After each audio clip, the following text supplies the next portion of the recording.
Hey folks, Brian at Kelly's Port. Welcome to another episode of Kelly's Port Academy. Today we're gonna do the dreaded, your boat won't start.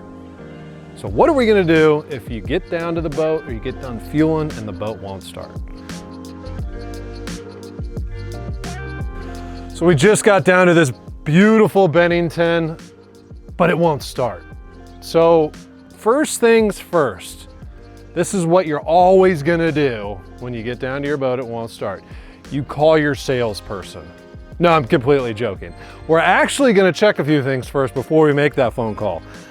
First thing we're gonna check is my throttle in neutral? So give it a wiggle, make sure it's not in forward, not in reverse, because your boat will not start unless it's in neutral. We're gonna check that, number one.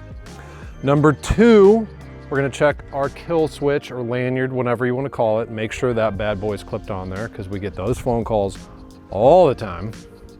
Another, might be obvious, make sure the key's in the ignition. A big one for us is fuel. Does your boat have fuel in it? I know that sounds obvious, but sometimes, as most of you probably know, those gauges can be a bit finicky. So make sure you got fuel in the boat. And also, if you've got a boat with twin engines that might have two tanks and you can switch back and forth from port and starboard tank, check that as well, because we've seen that in the past where people will run one tank dry and they forgot that they have a separate tank, or they assume they both feed to both motors. So that's what we're gonna check first. After that, if you cannot get the boat to start, you need to call the service department.